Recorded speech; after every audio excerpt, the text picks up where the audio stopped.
Hi everybody, this is Jen from cookiescupcakesandcardio.com. Today I'm going to be showing you how to make this homemade Oreo cake. It's a triple layer with Oreos in each layer, on the top, on the outside. It's got lots of steps, so let's get started.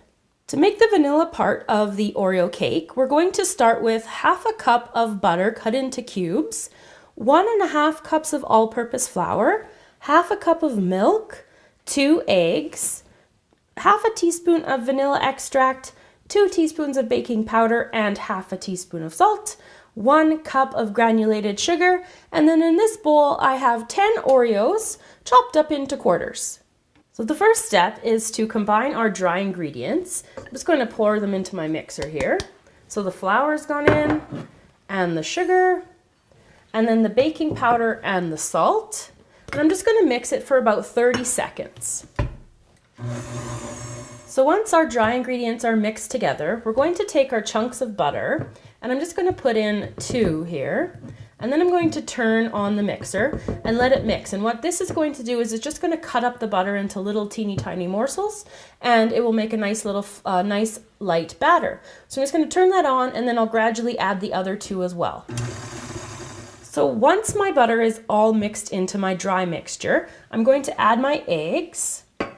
And then I'm going to let it mix until those are slightly mixed in, and then I'll gradually add the milk while the mixer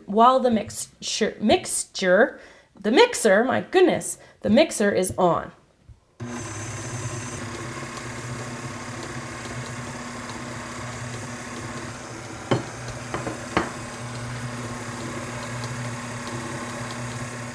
Once the vanilla cake batter has come together, we're going to add our quartered Oreos.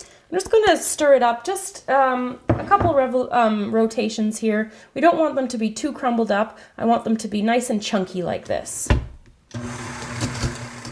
So that's probably perfect. I'm going to put my cake batter into an 8-inch cake pan, and it's going to bake in the oven at 350 degrees Fahrenheit for about 40 to 45 minutes.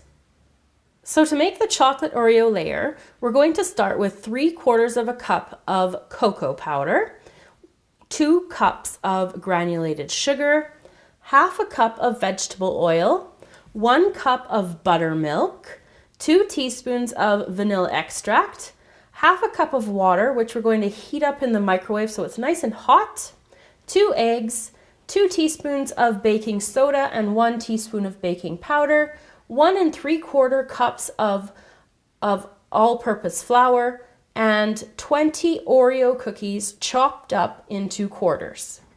So we're going to combine all of our dry ingredients first for this chocolate version. So we're putting in the sugar and the cocoa powder and the flour and the baking soda and the baking powder and the salt. So we're going to mix this for about 30 seconds until it's all combined. So once the dry stuff is mixed together, we're going to add in the eggs, and I'm going to let them stir. And then while the mixer is still mixing, I'm going to gradually add in the oil, the buttermilk, and the vanilla.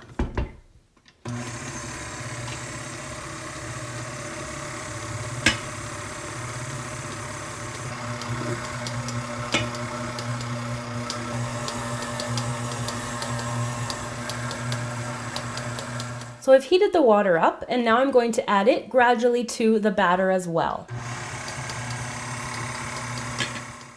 So the last thing we're going to add to our chocolate batter are our chopped Oreos. So like before, I'm just going to give them a couple rotations here with the mixer, and then I'm going to put them into my 8-inch pan, 2 8-inch pans, and they're going to bake at 350 degrees for about 40 to 45 minutes.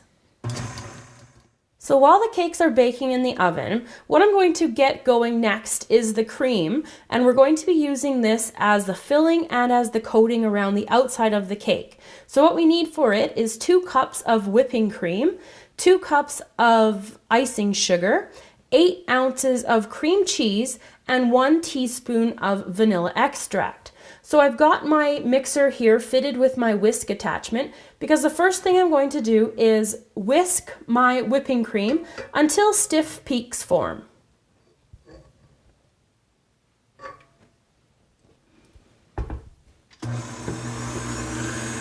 So my whipping cream is nice and stiff now, so what I'm going to do is just switch it out, set that to the side, and put another bowl on here, and switch back to my paddle attachment, and I'm going to cream the cream cheese in here, and I'll do that till it's nice and soft. So to the cream cheese, I'm going to add the icing sugar. And while that's mixing, I'll gradually add in the vanilla. So I'm just going to turn this on, let it mix, and then I'll be back.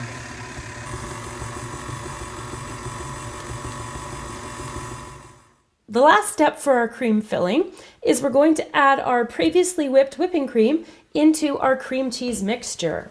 So I'm just going to pour that all in there.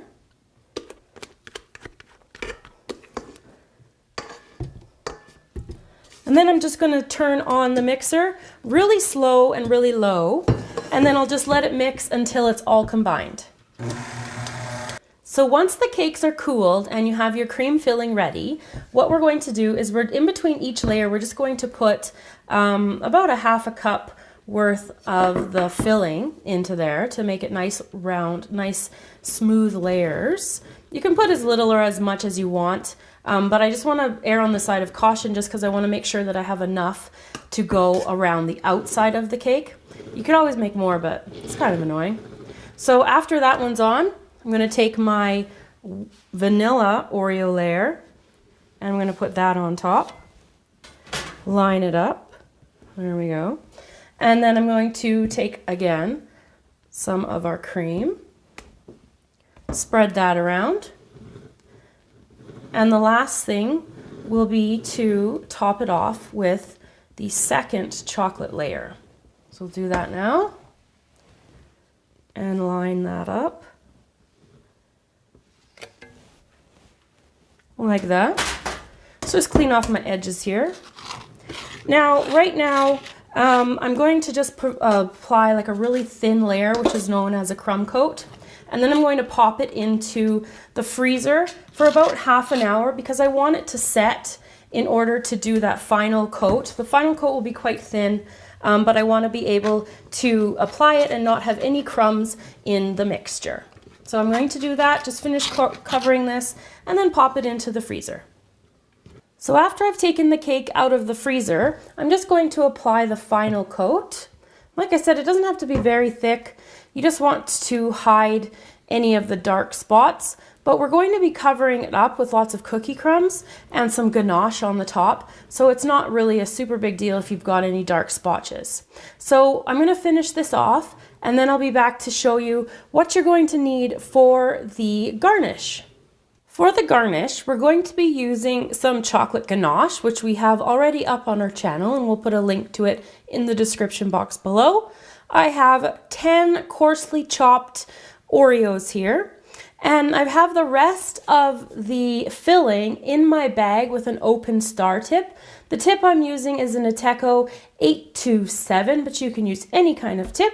And then I also have, it's probably about 4 or 5 halved Oreos as well.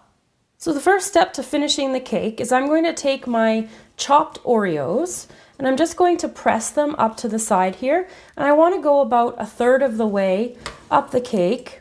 You can go as far or put as little as you want on here. And the reason I coarsely chopped them was because I really like the way how the white comes out on some of them. And underneath my cake stand here, I just have just a large cake pan, and it's just catching any crumbs so I can reuse them and it doesn't make a huge mess of the kitchen. It's just going to go around just like this, and then I'll be back to do the next step.